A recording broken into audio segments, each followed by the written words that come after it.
It is a verse we read each and every Palm Sunday.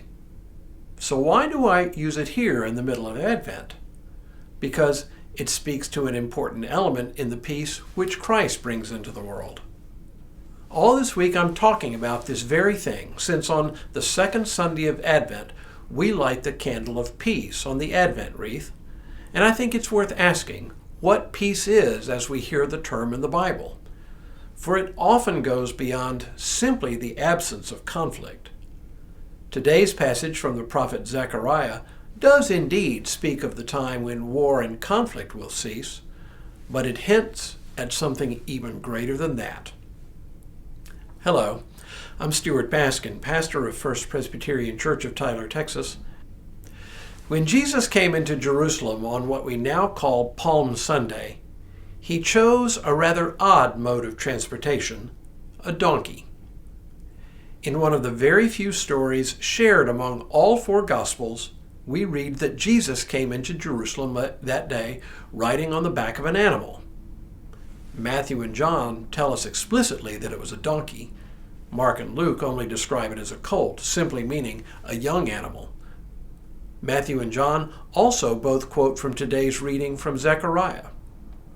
In our Palm Sunday liturgy, we read this passage at the very beginning of the service as part of the call to worship. You'll easily recognize the first part of the passage, but the second part you may not recognize so easily unless you happen to have read Zechariah recently. It begins, "Rejoice greatly, O daughter Zion. Shout aloud, O daughter Jerusalem.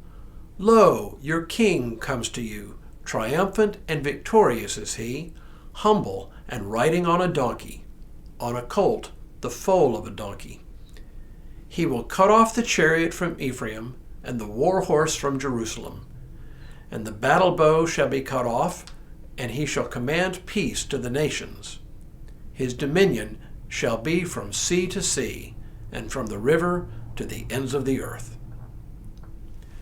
The second half of this passage speaks of peace in an apparently conventional way, the cessation of hostilities, and specifically hostilities aimed at Jerusalem.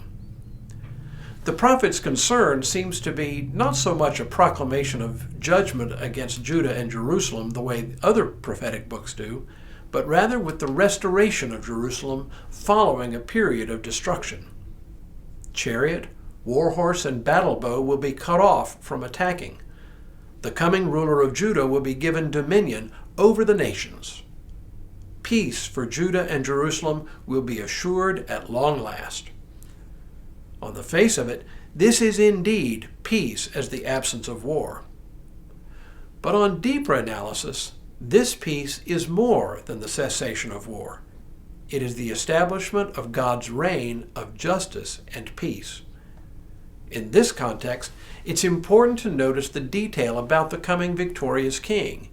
He's not a military figure.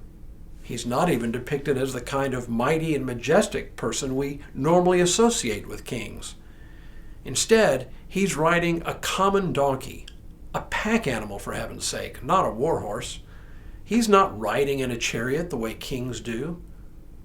This reminds us of two important things about the peace that Christ is bringing into the world. First, it is not peace achieved through military success and domination. It is peace that is established by God and by God alone. Banish any thought of peace through strength or peace as our profession military ideals.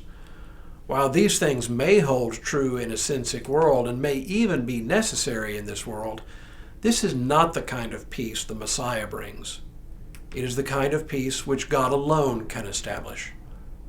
Peace created through military means is always partial and temporary, and is always enforced by the threat of violence.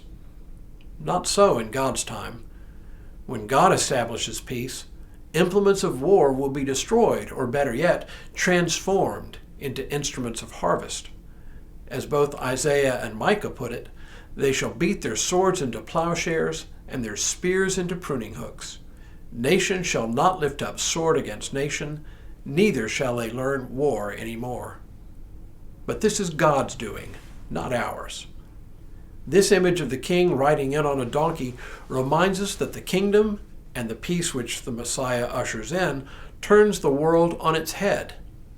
The proud will be brought down and the humble lifted up. Strength is not demonstrated through ornate finery, but through the trappings of humble living. This is exactly what Mary sings about in what we call the Magnificat when she says, "He has shown strength with his arm, he has scattered the proud in the thoughts of their hearts. He has brought down the powerful from their thrones and lifted up the lowly.